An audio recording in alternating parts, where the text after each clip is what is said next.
You're listening to the Loving Your Own Soul podcast, and I'm your host, Britt Olson. Guided by my own intuition, my intention is to deliver genuine conversations centered around health and wellness, spirituality, self-expression, and culture. In this space, I will provide you with real-life stories, theories, and inspiring perspectives to help you uncover and tap into your own true potential. I'm so grateful you've chosen to tune in with me on this mindful exploration to living a more fluid life through a deeper connection to the soul.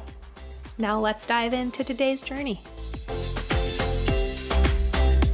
Hello and welcome to the Loving Your Own Soul podcast. I'm your host, Britt Olson, and I am so grateful to have you tuning in with me here today.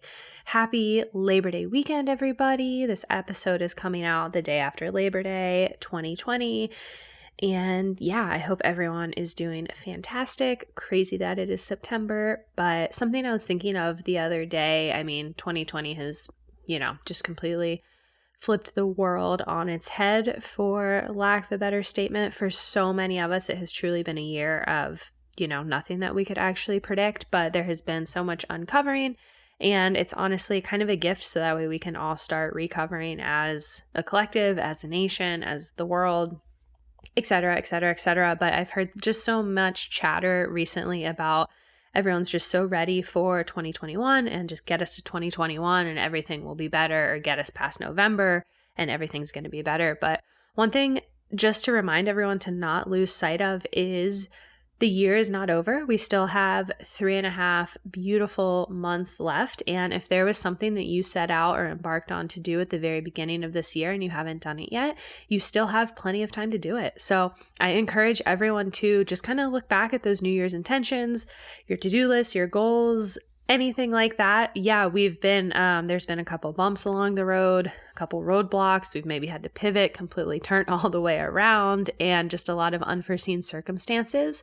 But at the same time, we have so much time. Time does not really exist. So whether you challenge yourself to really accomplish those goals and things that you set out to do by the end of this year, you have more than enough time to do so. And you also have so much time ahead for yourself in the future. But also, time can also be very limited as well. So if we've learned anything this year, I hope that we've all learned to not take time for granted and to live in the present moment, honor those desires and passions and everything, and just live as vibrantly as possible, because you never know when it can get taken from you. But while I say that, also, live safe, be considerate, and also live with the greater good in mind. It's not just you on this planet. There's so many of us on this planet. It's not just me on this planet. And live that vibrant, beautiful life that you dream of. Like, go live out those dreams and desires. They are there for a reason. But at the same time, also just be conscious of your awareness and your awareness for those around you, the greater good for our planet, our society, our collective, future generations to come beneath us, and just all things involved. But yeah, what I'm trying to say is just go live your life. Honestly, there's so much more to be grateful for than we really realize, more than I really realize, and just find that, live your dreams, have fun. It's a beautiful life. Anyway, though, speaking of living your dreams, passion and purpose and all things involved, today we are joined by Eliza Moyer, who is such a bright light. She is an intuitive career strategist, and her energy is so vibrant, full of life. She is such a rock star. I just completely love her. I know you all will absolutely fall in love with her energy. She is a Libra, so she has a birthday coming up here in the next couple weeks. So happy early birthday to Emily. And I am so excited to share this conversation with all of you. Her purpose with where her life is kind of evolved and where she sits right now is to really teach people how to define their core purpose and align their life to that purpose. She has always been kind of motivating and inspiring people to both do their best work and find fulfillment in their everyday. And she now serves individuals and groups and businesses by kind of using a variety of tools to help people connect more deeply to themselves so that they can unlock their purpose, mostly as it pertains to career. And this is kind of a career focused chat, but it also just everything we chat about really kind of connects down to how we live our everyday life. So career, but there's a lot of wisdom and insight in there that applies to our daily beings and who we are as human beings. So I am just so excited to bring this conversation with Emily and I to you all. Emily is joining me from Chicago, and yeah, she is just fantastic. I know you guys are going to love her. So without further ado, let's go ahead and turn the mic over to Emily Moyer.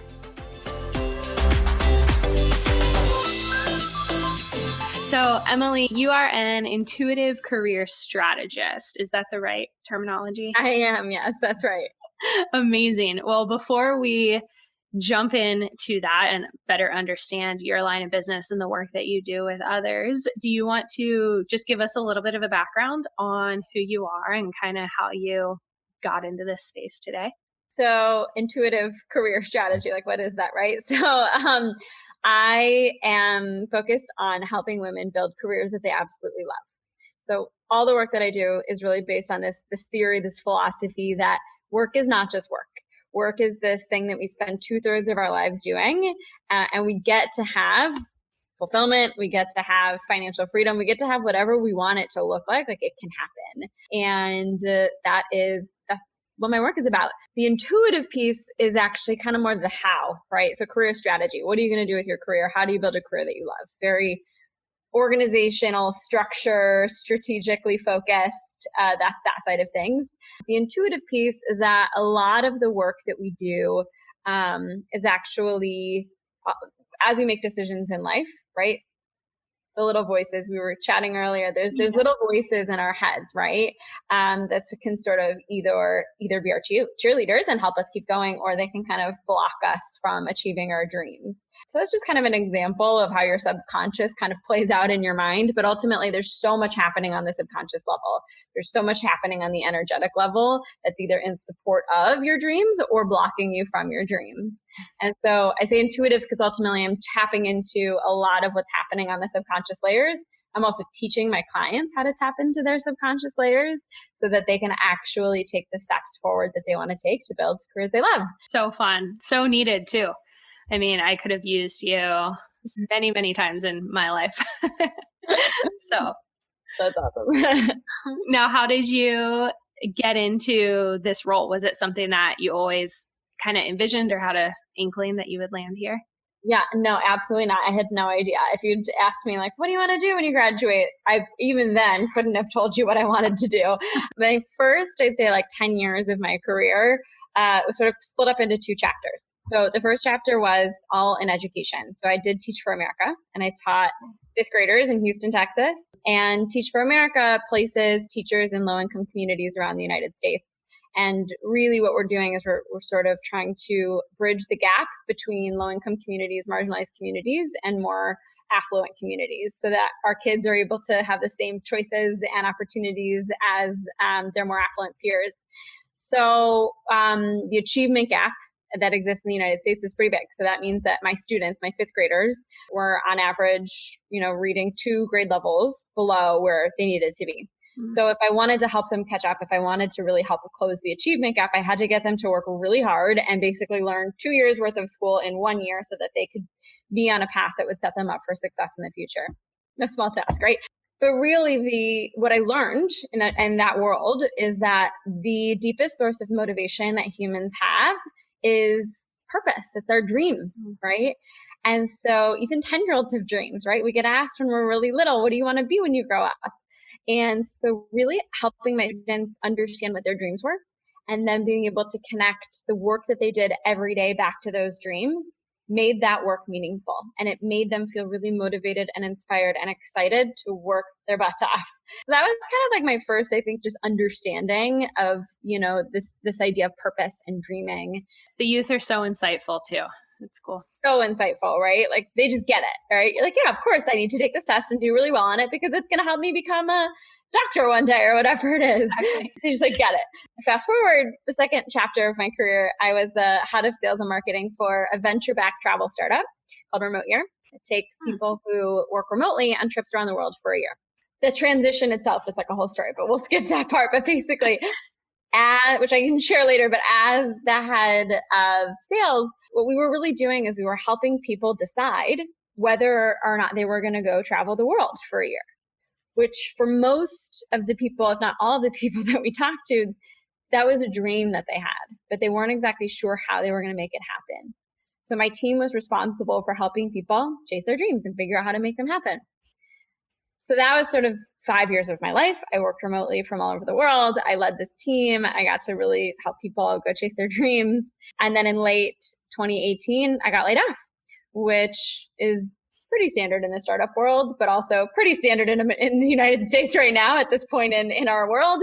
I call it a rite of passage, but really it was the thing that really catalyzed, the next chapter of my life. I was ready to start my own business. I wanted to be my own boss. I wanted to build something and create something. And I didn't know what it was going to be, but I knew this idea of purpose had always been a kind of a thread and a theme in my life. And I'd been a manager and a coach for a decade. And that was something that I loved doing. And so I started to just kind of put the pieces together. And that's kind of how I got here. Oh, I love it. What a fun story. Always that same little underlying inkling there with purpose, and how fulfilling for you as well, just to work with people every day on finding their purpose and watching them excel and move through life. It's so rewarding. It really is. That's awesome. You said that you were laid off in 2018. Mm-hmm. There are so many people dealing with layoffs right now, or just even financial insecurity, and who are probably scared to maybe make that leap that they were wanting to make a change and everything like that. In your professional opinion, is there like a healthy way to kind of respond to all of that, or maybe some strategies that people could probably put into place? Yeah. So here's a couple notes, I guess. When we get laid off or when we get fired, a few things tend to happen. One is we do sort of move into that lack mode, right? Because we don't have a full-time job anymore, and that can be really financially scary for people. We also tend to take a confidence hit, many of us, like an ego hit. It doesn't feel great to have somebody else just tell you, like, you're not going to do this work anymore, right? Yeah. So the first thing I always kind of want to say, like in that mode, is it's really not about you, right? Like to take that personally, to take all of that weight on is natural and normal. That if you are in that space, I really just always want to recommend that you give yourself time to grieve, right? Because grief is a huge part of that process, but also really allow yourself to tune back into your worth and your value, because so many of us associate our worth and our value to our jobs and to external validation, to a boss or to an employer telling us you're worth something because I'm paying you, right? Mm-hmm. But the truth is we are worth something regardless of if we're getting paid, right? Our value has nothing to do with actually having a job and holding a job, right? Your value is the same whether or not you are employed or not. So that's that piece of it. The piece around the financial piece and really taking steps towards your dreams when you got laid off, at least for me, getting laid off was one of the most important pieces and steps to actually chasing my dream. But it was because I allowed myself some time to actually go do it. So for example, if you get laid off, you are probably going to qualify for unemployment, right? The statistics actually show right now that people are getting paid more on average on unemployment than they were making at their jobs before. I was right? just having a conversation about that. Yes. So you're making money, right? I get that it's not coming in the same ways that it used to, but you're making money. You're probably also on COBRA, so you have health insurance still. I mean, I'm making assumptions, right? But for the bulk majority of people, like, you actually have money coming in. And like, this is illegal. So don't take this as legal advice, but ultimately, like, I built my business while I was on unemployment. Mm-hmm. And I started chasing those dreams while I was on unemployment. And some people want to start a business and that's their dream. Others don't. Others want to explore a different career path, or they want to explore a different type of role or whatever it is. I think the truth is like, you have to get a job anyways at some point. You have to start a business or whatever it is. You have to make a decision out of unemployment at some point. What do you have to lose to actually try to do something that you're going to love, and to actually choose something that's going to fulfill you, and to choose something that's going to open up a life that really feels meaningful and also gives you all of the other pieces of the puzzle that you want. Maybe it's time freedom, maybe it's location freedom, maybe it's financial freedom, whatever it is. But, going on unemployment gives you a paid mini break to actually reset and figure out, what do I want my life to look like? And how do I start to take steps that are going to be in alignment with that bigger vision for what I really want? And fear is just, it is going to exist. And like, that's okay. Both of those can exist at the same time. You can be afraid and you can be scared, but you can also be intentional about making sure the next steps are in alignment with those things. And you can just eventually, that fear starts to fade away as you start taking steps towards it, because stuff will start to pan out for you and it'll start to become a reality. And when that becomes a reality, there's nothing to be afraid of anymore, right? The unknown is gone. So I love that. I just heard a Nelson Mandela quote recently that I believe it was, it always feels impossible until it's done. And I think that resonates so much with what you just said there. I love that. Well said. So risk taking has been like the theme of the week right now, but it's exactly what we said, right? Risks are risks because they feel like there's so much unknown, right? Or that like could be a bad outcome at the end. But the truth is like there's risk with staying still. There's risk with status quo, right? The risk is that you'll stay unhappy or you'll stay unfulfilled or you'll stay miserable or it will get worse, right? But our bodies are just wired for safety. And we have this like illusion that wherever we are is safe.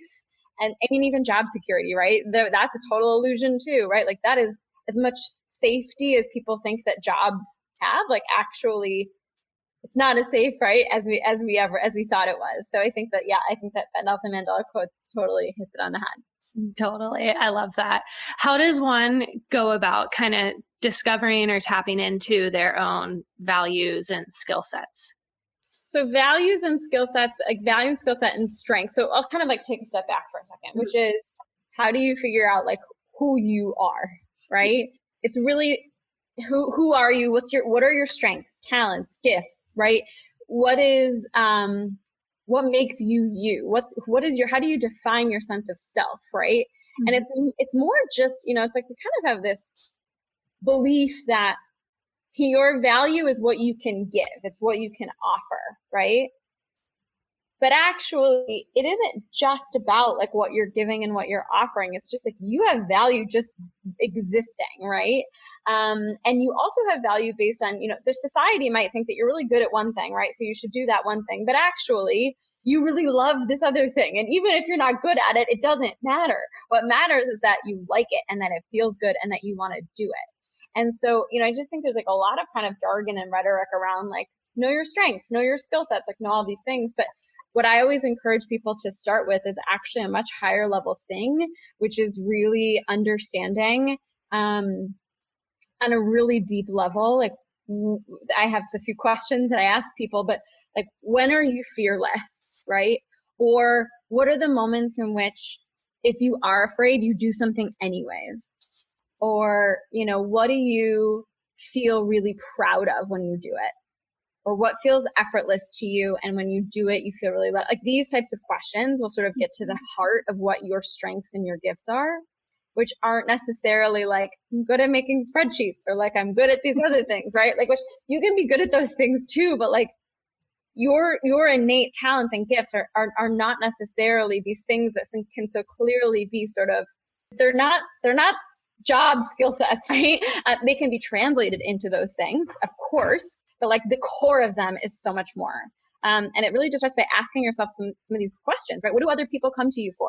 What do you do and you would do every day, even regardless of if you got paid for it? What do people appreciate about you? Like all these, it's almost like self-study. Study yourself, right? And that voice inside your head that like doubts or imposter syndrome or was kind of like a little asshole, like you got to just tell that voice to shut up and really allow that inner knowing and like allow the answers to those questions to start to come. Just so powerful.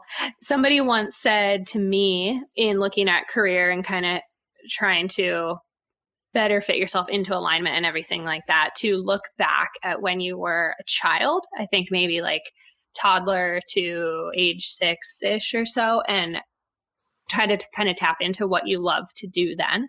Do you agree with that? So that works for some people for sure. So I'm not going to say that doesn't work. That's not my philosophy, particularly because many of us actually have quite traumatic childhoods. So we don't remember our childhoods. So right. That's where I kind of went wrong with it before. If you don't really remember, or like if the stories or the memories of your childhood like aren't really great, or like if you weren't, encouraged to sort of explore lots of, there's just a lot of heaviness, especially if you haven't done a ton of healing work around your childhood. And so, yes, I think for sure some of the stories and some secrets might lie there for some people, but that wasn't my path. That wasn't my journey. And that's not where I focus with my clients. So for career and for purpose, the way I sort of direct people is thinking a little bit higher level about what is the impact you want to have on the world, and where have you made a really big difference or contribution to something, right? Or what energizes you, what really lights you up when you do it, or what are some things that put you into a state of flow where you're just like 4 hours past, I don't even know what just happened, but like, so it's a combination of all these things. And usually what comes out, and this is like the process that I take people through, is I ask a ton of questions about this type of stuff. There's a theme or there's a pattern through the answers. So if you start to ask yourself these types of questions, the theme and the pattern is your purpose. It's this thing that is sort of like that core essence of what it's all about for you, right? And so you already have it. It's just about naming it. And so that's my process for naming it, is really thinking about those bigger moments in your life, and how you answer those questions and the words that come out. What's the pattern in all of that? And purpose for me isn't a job. Purpose for me is this thing that can translate to hundreds of jobs, right? Like there's so many different options for how we can fulfill our purpose. But once we know what it is, we can approach any job, any decision, any career moment through the lens of purpose, so that we can choose more of it and do more of it. So that ultimately, like, it feels good to have purpose. It feels, that's where meaning and fulfillment come from. It's one way meaning and fulfillment can come, but it's like almost like creating a system for it, right? Rather than it just like, all of a sudden, like you felt purpose, and like this one day you felt super fulfilled. It's like, no, you can actually start to choose that every single day of your work, and you can build a career around it. Which is so cool. I think as well, it's kind of, we all, maybe just traditionally, I shouldn't say all of us, but some of us, you kind of fall into this pattern of like your job dictates who you are. I know I definitely felt that for a while, and just the pressures around that. So I could see how breaking that mindset of it doesn't have to, that's not necessarily your end all be all. Totally. And I think like me too, I've been there too, right? Like, and I identified hard with my job I still do, right? Like, and that's tricky to kind of like break it apart and piece it up, and really to like know your identity without your job. But it's so important, right? Because ultimately when you lose your job, or when something changes, right? When something shifts, it's okay to feel, again, that grief and that identity loss piece. But ultimately, the more we're able to actually tap into ourselves and have clarity on who we are outside of our work, the more we're actually able to drive, the more we're actually able to like make decisions that are in alignment with us, not just on our attachment to our identity in this job. Does that make sense? 100%.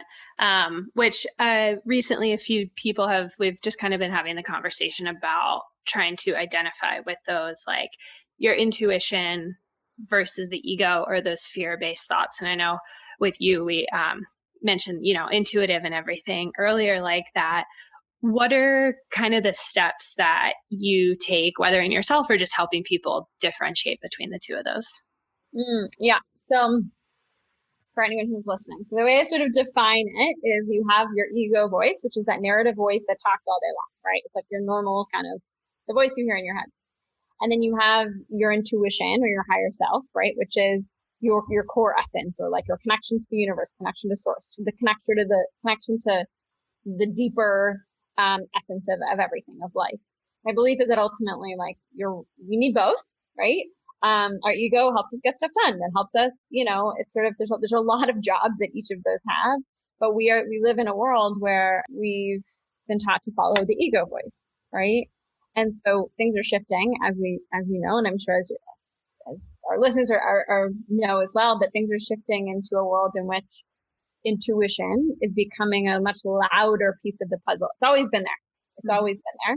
but it's becoming louder and it's becoming more accepted for that to be a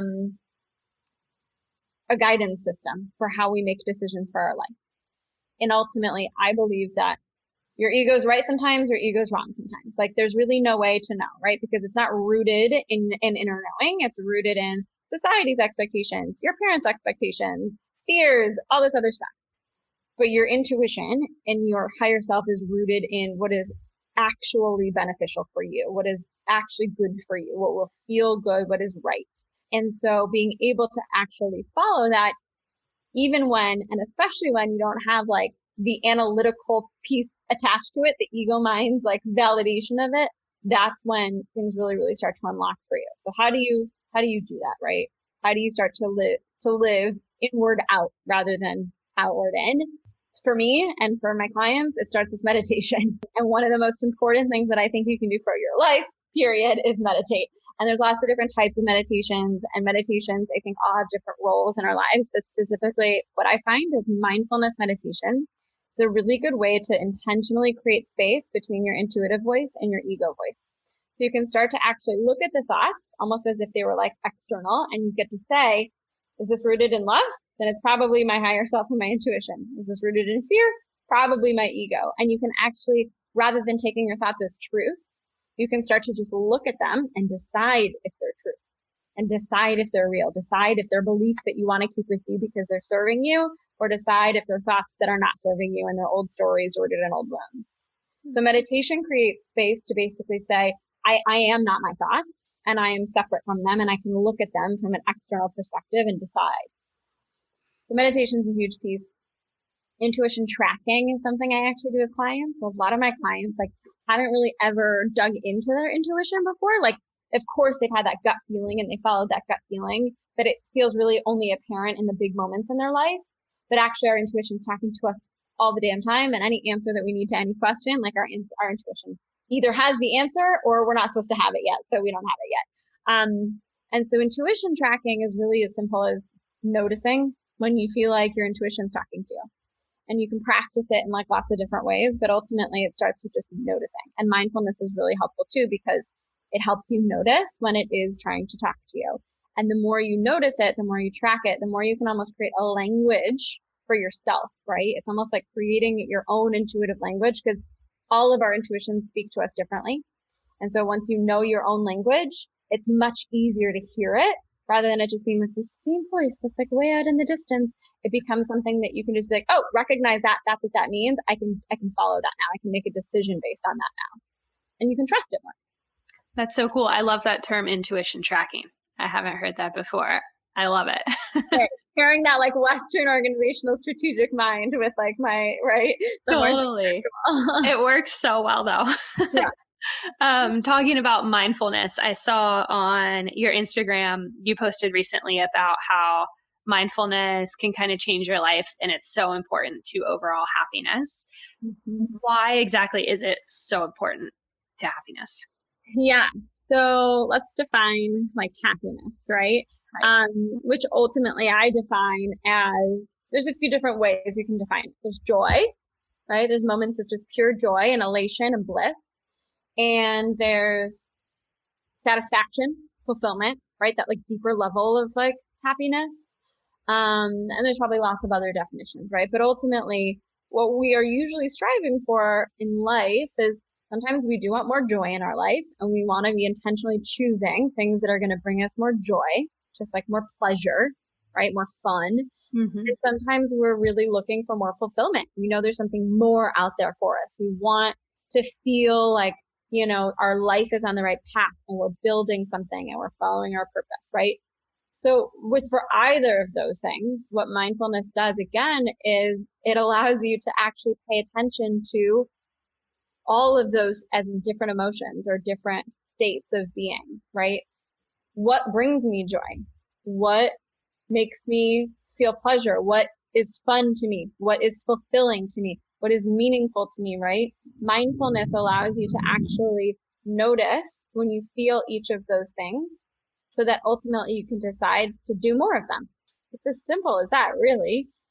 And anything that's blocking you from that, mindfulness can help you remove also. So the thing that I posted was this idea that you can reprogram your brain, which is huge in neuroscience right now. There's lots of sciencey stuff actually coming out to back this up. But really the idea is that our thoughts are almost just like it's programming, it's computer programming. And so ultimately, if we don't like the programming, if the voice in your head is mean, right? Like if the voice in your head is like not so nice to you, that means your programming is probably not working so well. And we can change that. We can change that voice inside our head to actually be a voice that's super supportive and loving and is a cheerleader. And the way that we do that is actually by like updating our programming and putting new beliefs and new thoughts into our minds, into our brains. So by doing that, ultimately, we want to talk about having more joy or more fulfillment or more, any of these feelings of quote unquote happiness. Well, we have to actually choose that the patterns and the programming and the beliefs that our brain is operating from. So. That's cool. Very Joe Dispenza talks. Very Joe Dispenza. Yeah, talks a lot about that. I love it. I think it's so fascinating. What about with someone who is maybe going through that programming? Like I like to say the universe kind of throws us little checkpoints just to see like how far we've come. Like, are we going to keep moving forward or are we going to go backwards? For someone who's maybe just even doing all the work in quarantine, you don't have those relationships, and then you go back into real life, back into the workplace, and suddenly people trigger you and that programming kind of starts unprogramming. Are there ways to kind of like rein it back in? Yeah, I actually don't think you can move backwards. That's sort of my own personal philosophy is there's no backwards movement. There's only forwards movement. And sometimes forwards movement is painful. And sometimes it feels like backwards movement, right? It feels like an old pattern or something that's repeating, or right? That can all exist, but I don't actually believe that it's backwards movement. So when you really start to, quote unquote, unlearn or reprogram or like any of these things, it's kind of like a iceberg, right? So there's just deeper and deeper and deeper layers, right? So when you go back to work and you get triggered by something and you're like, I thought I did that. I thought I healed that wound, right? Why is that coming back up? Well, ultimately, it's not that you didn't heal it. You did. You healed probably a lot of those layers, but there's just more there. The lesson isn't fully learned, or the new programming hasn't totally taken hold yet. And so it isn't really that you're going backwards. It's just that there's just more to do. And I also believe that there's a lot of lessons in our lifetime that we're just meant to really learn, It's like we think we learn it, but then it comes up again and it's like, okay, I got to learn that one again. And that's just ultimately kind of what we signed up for, was to learn that specific lesson, and that we are going to keep seeing it until we learn it. Getting off that wheel of karma for sure.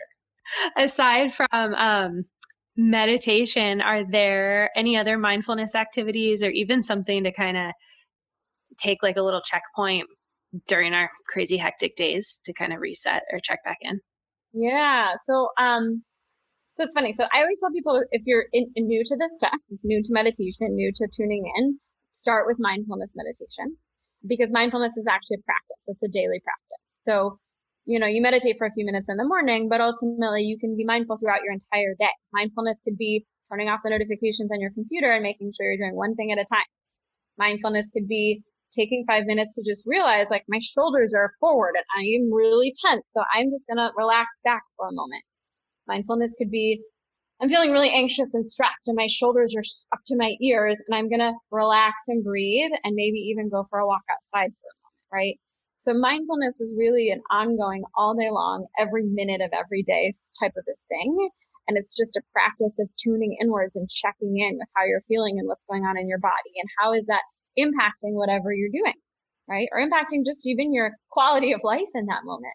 I have a few other practices that really impact my life that I always recommend, which is moving your body every day. For me, it's yoga and running. For other people, it's other things, but moving your body has so many benefits to your mental health, and not just to feeling good, because it does that, but actually to being able to release trauma stored in your body, to being able to tune in and actually listen to what your body's telling you, because our emotions in our bodies are our guidance system, right? So super connected to your intuition, super connected to all of that. So that's a huge one. And I actually practice transcendental meditation as my regular meditation. And transcendental meditation is a mantra-based meditation that supports you in tuning into your consciousness and deeper levels of consciousness. And I'm a huge believer in that too, just even for the relaxation of your body purposes. It's just sort of good for that. So those are a few things I recommend is really start with mindfulness because it's a daily practice and start to just study yourself. Start to really ask yourself, I have a post-it on my desk that I literally write, what is lighting me up? And anytime I do something that feels good, I write it on my list because it changes all the time, actually. Things that used to light me up in my business don't light me up anymore. So I have to change my entire business to make sure that I'm still doing things that light me up. It's an ongoing process, but really throughout your day, just paying attention to what's triggering me, what's lighting me up, what feels good, where's the resistance, and just over time allowing yourself to make decisions based on those things too, and make changes based on those things. Only you really know what is going to make you crazy and what is going to make you happy. I love that. It's so true. So true. It can be tough though. For me, exercise is so big.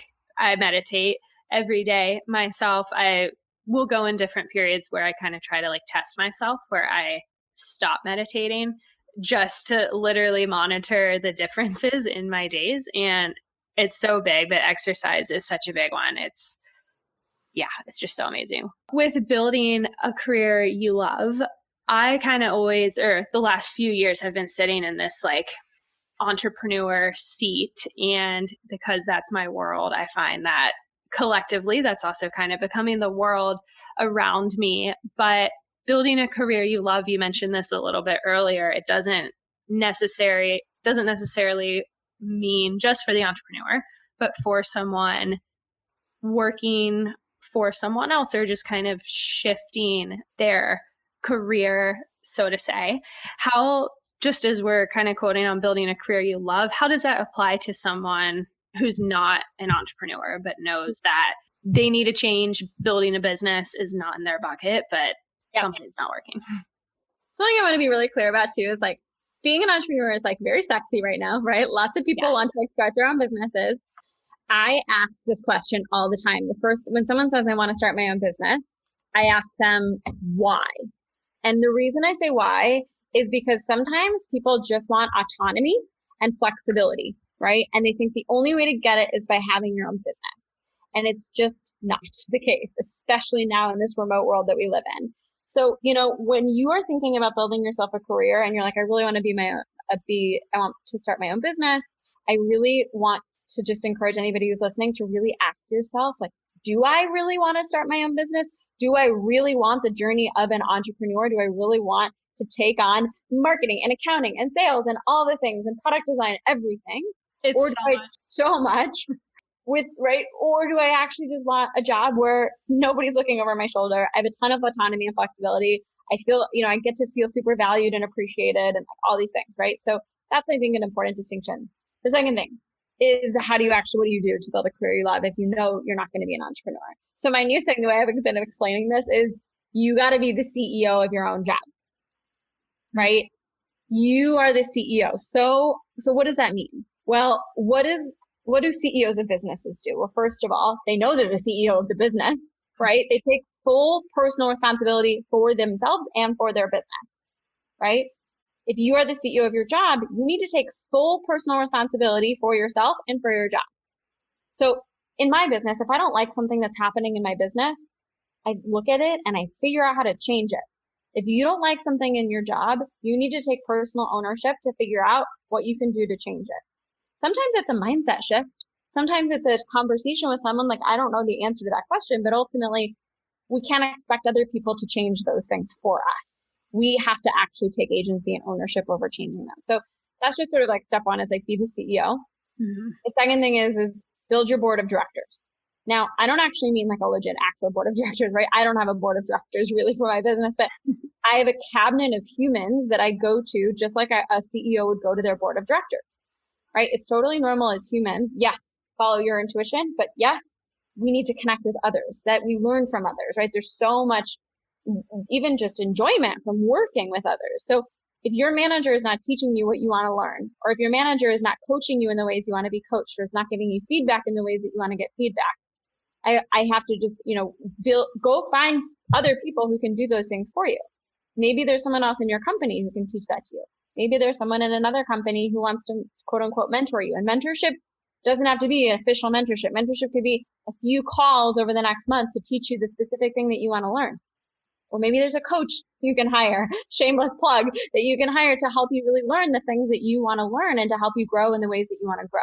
We're moving into a world where mentorship, where you have one mentor who is the everything mentor, like that does not exist anymore. And if it does, you are one of the lucky ones. But really, we get to choose our mentors. We get to choose the people who are going to support us along the way. And we just have to actively go choose them. And again, invest in ourselves sometimes. And sometimes we'll get lucky and we got free ones. But yeah, so I think those two pieces. And then the final piece, just knowing what your strategy is. And by strategy, I mean, what's your purpose? What's your vision? What are your values? What do you literally want this life to look like for you? And how do you ensure that you're making decisions and choosing jobs and choosing roles that are in alignment with your strategy, not with what just feels good because you got promoted, or not just what's being put in front of you and that's the prescribed path, not what you think your parents want you to do, not what you think your partner wants you to do, like none of that, right? You're the CEO, you have your board of directors. What's your strategy for your career? And you taking ownership over that. I love that. Do you perceive any like shifts in people's mindsets and kind of what they're striving for with the effects of COVID and just how life is kind of turned on us? Totally. I'm seeing a lot of, really, people are just asking the questions now, what do I want my life to look like? And what do I want this world to look like? And what's my role in co-creating that world? And those are really big, important questions that I think many people have never asked themselves before. Or maybe they asked them but didn't have the clarity before and they're really looking for the clarity. So I think that's the big shift, is that people are actually tuning inward and they're actually asking themselves, what matters to me? How do I want to live? And how do I want the world that I live in to look? And what do I do about that? Right? And that's really the work that I do, is like help people figure out some of those answers, but not because I have them, but because I'm the mirror that sort of shows them what is inside them and teaches them to actually look inward and find the answers that they're looking for.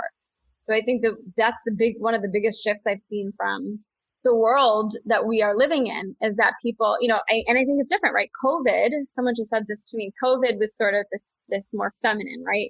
We really stepped into going inward for those answers, right? And what we're seeing with the Black Lives Matter movement right now, we're seeing action. We're seeing more masculine. We're seeing, we need to go do something about all of this stuff now, right? And it's that, I think that incredible, both pieces of that really having just such an incredible impact on how people see themselves, how people see their lives, and how people see their ability to affect change externally in the world, sure, but also internally, right? And what's your corner of the world, and what do you want that to look like, and what do you do about that? And what would you do when all the external gratification that you've been relying on suddenly gets stripped away from you? And then you're left with just yourself. Yeah. Home alone for months on end. Yes.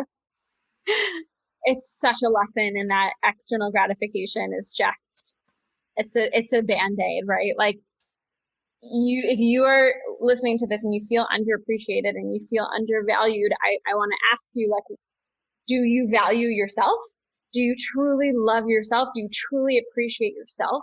Are you giving yourself that validation? Are you giving yourself that sort of external gratification, right? Like, we're so taught to get, especially our generation, right? Like, here's the A, here's the award, here's the, like, you did great, right? Like, and so we want that. And like, listen, does it feel great to hear that? Sure.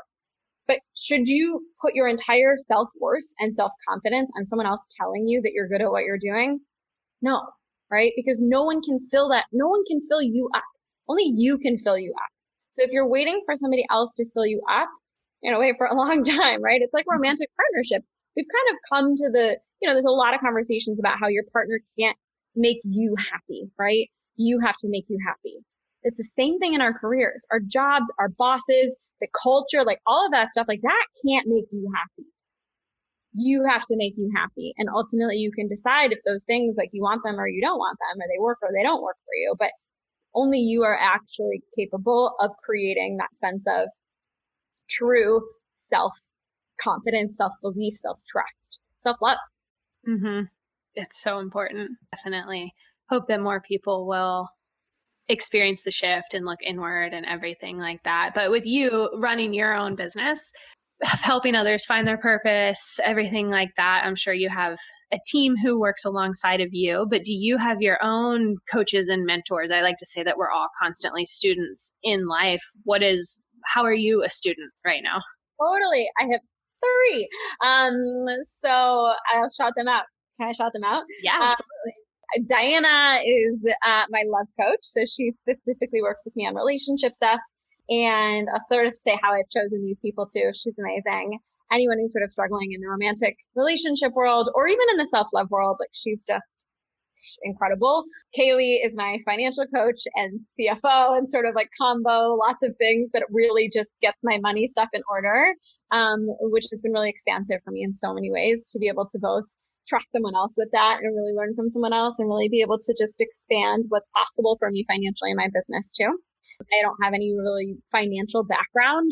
And so it felt really important for me to be able to bring on an expert there so that I wasn't making any excuses about my finances, right? I just didn't want that to be how I was building my business. And then I have a business coach, Donna Bowling and Shannon Monson through the Icon Method. They're who I am working with. I'm actually doing their mastermind right now. They're absolutely amazing for building scalable, sustainable, online businesses, really. And so I've learned so much about how to create a repeatable business model through them, specifically for online businesses.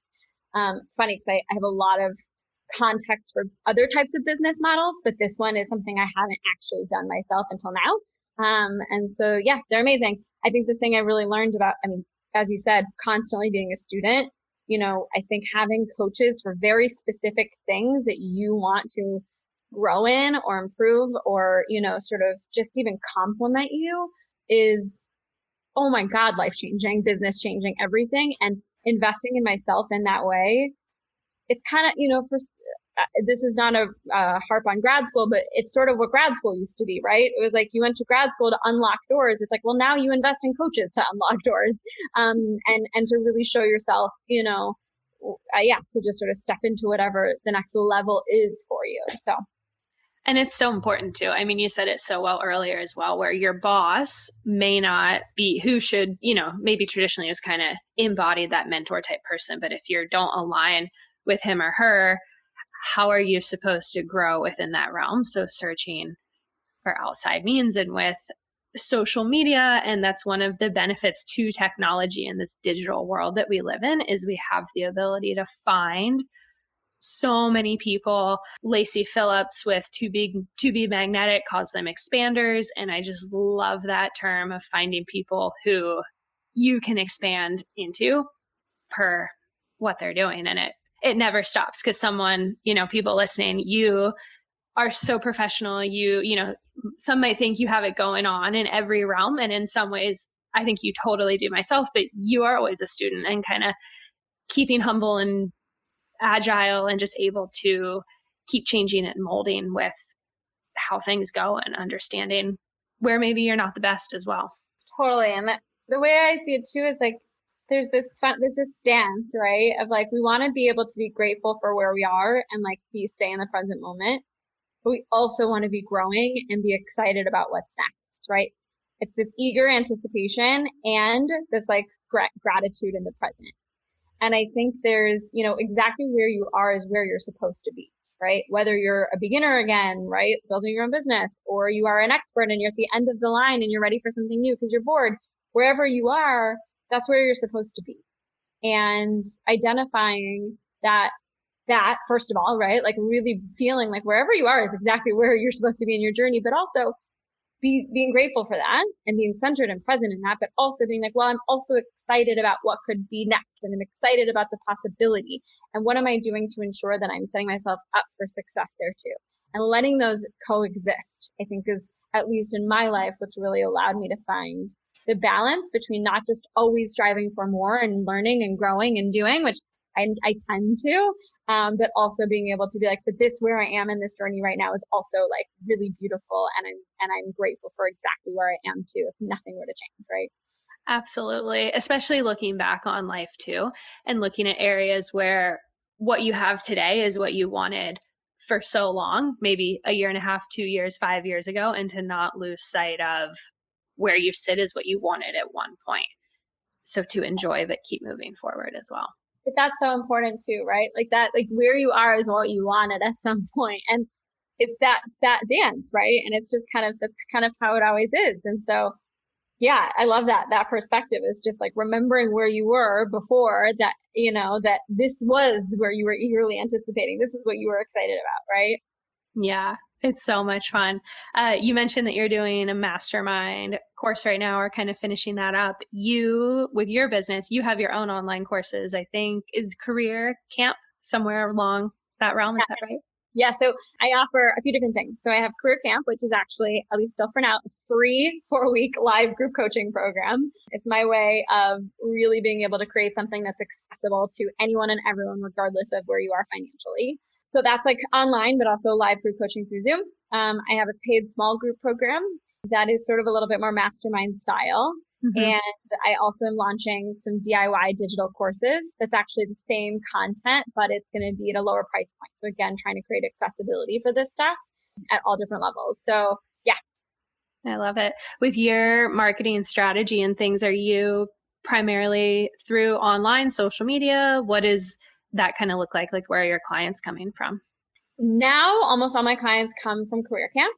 So Career Camp is its own right, like an incredible program, but actually many people through Career Camp, this is the first time they're going inward, or this is the first time they're really starting to dig into these things. And so they want way more, right? Like they want way more guidance. And so my small group program is specifically set up to give them more guidance to be able to go deeper. Even my digital courses are actually set up to help you get a similar type of a thing, but less high touch. And so Career Camp, really marketing wise, like it's been through Instagram, through partnerships, through sharing it. And I think I've been, that's kind of my creating a reliable marketing stream for Career Camp is on my to-do list.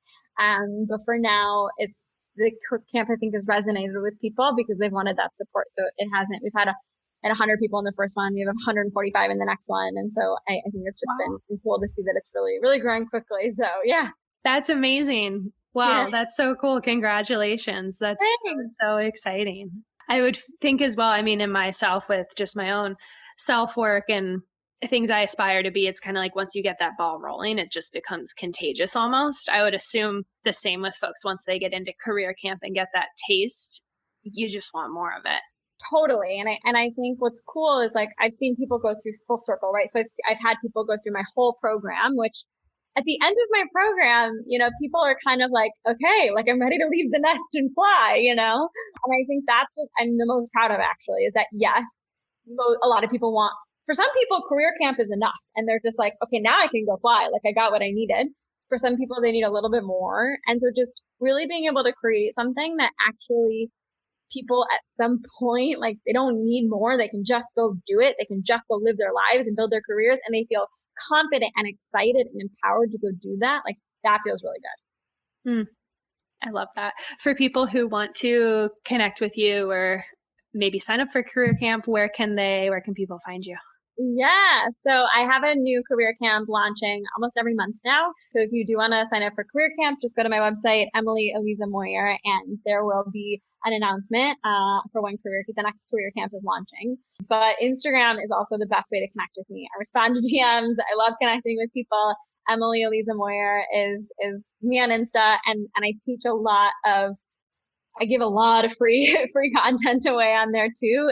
Again, just sort of in alignment with my value of creating accessibility to this stuff, because it is, it's my proprietary process, but ultimately this information, this stuff that I'm sharing, like it deserves to be heard and deserves to be seen and to be taught to anyone, regardless of whether or not you can afford to work with me. So, yeah. I know sometimes people say there's like a fine line of sharing too much and you don't want to devalue yourself. Do you ever feel... No, you don't feel that at all. I share literally everything. Like if you're on my website right now, my purpose worksheet's free. You can download it. It's the exact same purpose process that I use with all my clients. Like I give a ton of stuff away for free. I give everything. I mean, there's nothing that I won't share. Basically, I think the difference is that, not the difference, but the way I see it is that if you were going to piece together every single free thing I ever created, could you have expansive growth? Absolutely. That's a lot of work and time, though, to follow and piece together all of my free stuff, right? And so the truth is by working with me, you're just expediting it, right? Mm-hmm. You're just literally expediting the path. You're saying, I'm signing up, I'm paying for an expedited, a little bit more like handheld path. And also, like, you get a third-party voice. You get a more objective voice whose only intention is for you to be able to create a career that you love, right? And so ultimately getting, I think, that accountability and also just being challenged by somebody to think differently, who's asking you questions you might have not really asked, who's picking apart sort of the stuff that you're sharing in terms of your story to help you grow. That's really where my value comes in. It's not just in like the information, if that makes sense. So for sure. I think as well, humans, we love connection, and it's kind of human nature to strive for that connection, just like having parents and friends. So to have that personal best friend coach who you can rely on is just so far beyond trying to pull it all together yourself. So totally. And like, we've all been there, the DIY, listening to every podcast, reading every book, like journaling on everything. So like, if you've been on that journey and you aren't making the progress that you want to make, that's when you know, like, whether it's me or someone else, that's when it's time to hire a coach, right? So that you can just like get out of whatever that space is and just move into whatever's next. It's not that you wouldn't have gotten there. You will get there, of course, but it's just about speeding it up, making it a little easier and maybe a little more enjoyable too, because you're not throwing spaghetti at the wall anymore. You're just like, oh, this is the structured way to go get what I want to get. And it's a repeatable process too, right? Yeah. And having someone have your back is always nice as well. Cheerleaders is exactly. Well, before we close out our episode today, I do like to end with some loving your own soul questions, which are just some kind of quick on the spot questions for people to get to know you a little bit deeper. Great. Do you know your sun, moon, and rising sign? No, but I'm a Libra. Okay, cool. What about your... That's my sun and moon. I think it is my sun and moon. Okay, fun. Yeah. I like it. What about your human design type? I'm a projector. Projector. Very projector. Do you find any relation in human design or astrology to kind of what you do with career strategy with people? It's interesting. I don't do a lot actively with it, but it's been hugely influential in my life, and it's been hugely influential in how I run my business, particularly being a projector. So for anybody who doesn't know, projector means that I am here to guide people. Shocker, I'm a coach. But also that I can kind of clearly see vision, but that I have to be invited to share. And many times in my life, I haven't waited for the invitation, and I've just shared without waiting. It does not go over well. And so particularly when building my business, it's been really important for me to create structures where people invite me to help them work. People invite me to share guidance. And I have sort of open spaces there. So that's actually why I don't do very much selling online, actually. I do much more quote unquote selling through conversations with people, because that's ultimately what feels better and what works better for my human design type. And as a Libra, balance, right? Like, it's just so cliche, but ultimately like constant striving for balance, constant tuning in for what's out of balance, what's in balance, what feels good. And I'm like all about love, right? Like, I literally fall in love with all of my clients and everyone I talk to. And that's just sort of like the basis for my life. It's all rooted in love. And the more I step into that, the more I feel in alignment with myself, whether it's business or personal or whatever. So that's so fun. I love Libras and projectors too. I have so many of my friends are projectors. I'm a generator, but I have projectors seem to be all over my life, which is really cool. Earlier, we talked about you mentioned how you worked at Remote Year, traveling the world. It's so hard to pinpoint, but cliche question, do you have a favorite place that you've traveled to? Yeah, I have so many favorite places. So I'll answer it with a longer answer because I can never just pick one. The places I spent the most time are actually Thailand and Mexico. I just love them, love the beach, love like the culture is very different, but they just both I had this vision that big like long-term travelers, we have to go travel because we lived previous lives in all of these countries, and we have to go pick up the lessons that we learned in those countries and those lives. And so I don't know, but like maybe I had some previous lives where I really spent a lot of time in Thailand and Mexico, right? Because they just like I get there, I land, and I'm like, oh, I'm home, and it's like the wildest feeling. I just got goosebumps when you said that. That resonates so strongly with me. I've never been able to pinpoint sometimes why I feel at home, more at home in other countries than I do where I sit currently. And just that need. I mean, it's so much more than a want. It is 100% a need. Well, what's interesting is actually, so the need, I was gone for 5 years. I've been traveling since I was 15, and that need was so strong. I mean, I literally had to get on a plane and go for like so much of my life. And that's actually kind of gone away now. Yeah. How does that feel? So the message that I got about it was, it's because I can keep traveling, but I don't need to anymore because I picked up the lessons I needed to pick up. Love that. So now it's like a clean slate almost. It's like, okay, I got those. Now it's like, no, I can keep going. Like, I love traveling. I'm sure I will travel for the rest of my life, but the need isn't there anymore. And it actually like kind of feels good because I feel a little more grounded rather than constantly feeling like I got to get on a plane. But I feel that, I mean, that was my whole idea, like my identity for 15 years of my life. I mean, so yeah, I totally get that. Yeah. Was it a hard transition? No, I kind of baby stepped it. So I came back I got laid off in December 2018. I took 3 months and went to Asia early 2019, came back in May, decided to get a 6-month lease in June, met my current partner and fell in love, started my business. I was like, I don't know how people do this and travel. So I'm just going to stay here for a little longer.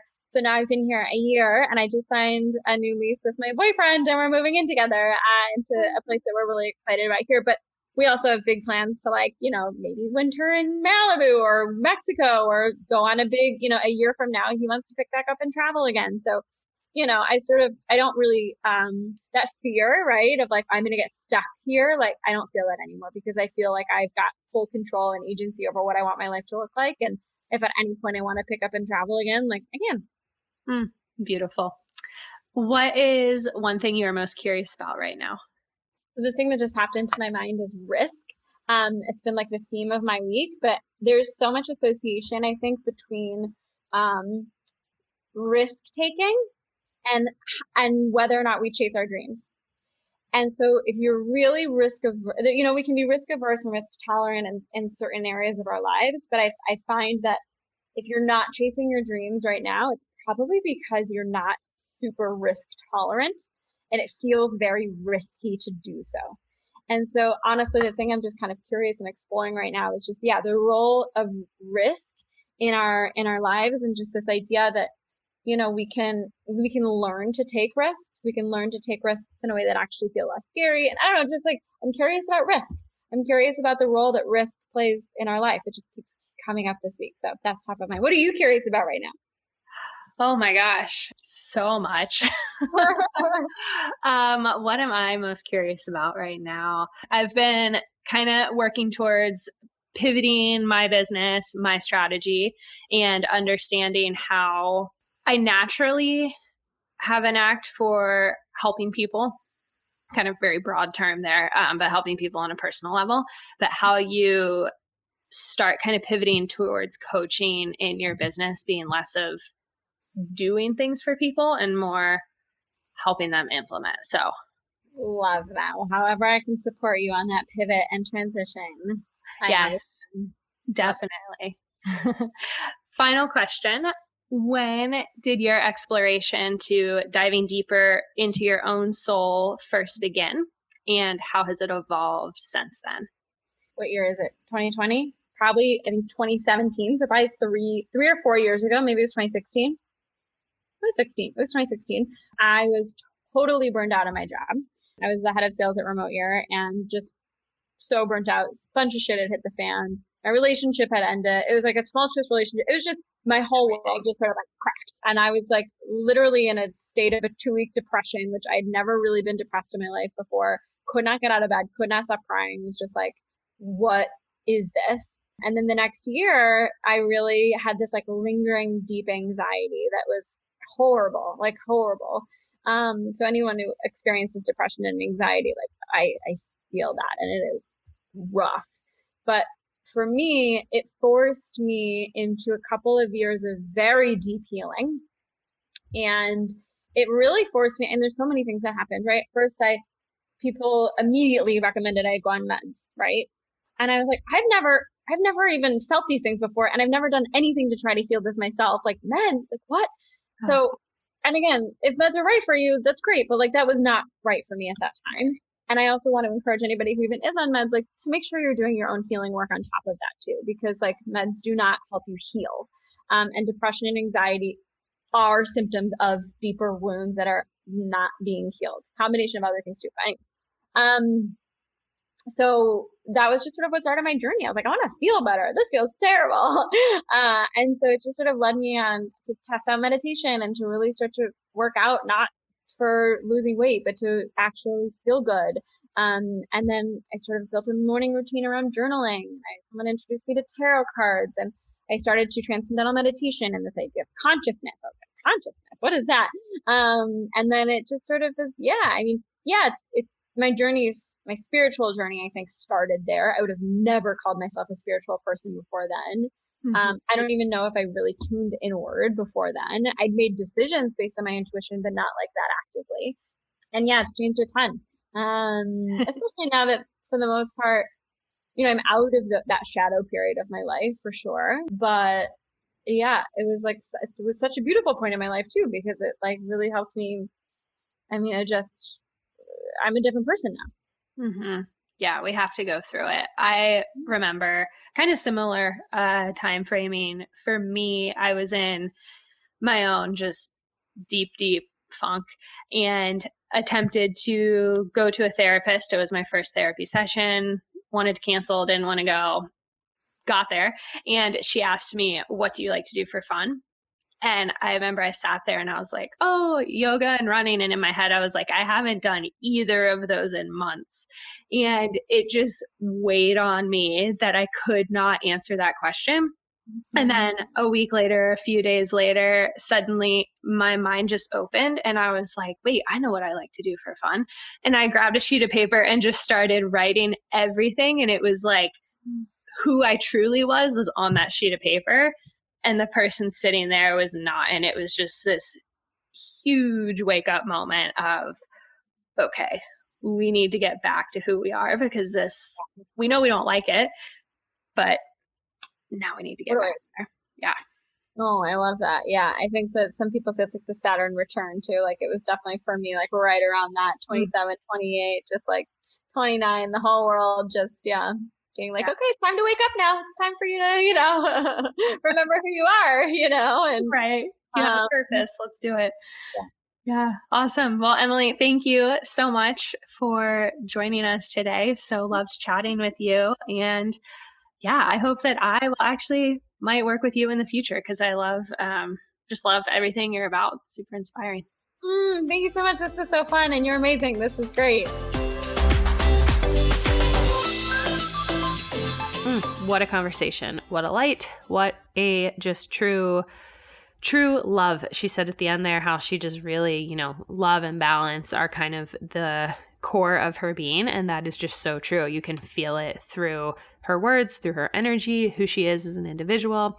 If you haven't yet, definitely go follow her on social media. My husband and I both, we did a kind of mini version of her career camp a couple weeks ago. Maybe it was like about a month or so ago now, but I highly encourage you to. We obviously on this episode just learned all about ego and intuition, and Emily gave so much insight in such a short amount of time, but her career camps, it just quadruples the amount of information that you can learn and gain from there. So anyone who is stuck in their career, looking for a change, looking to do something different, I highly, highly, highly recommend that you go check out her career camp, and it's free. So, talk about, she's just such a cool individual that she offers so much for free because she is truly just trying to help the greater good of society. And I just love that about her. But thank you all so much for tuning in here with us today.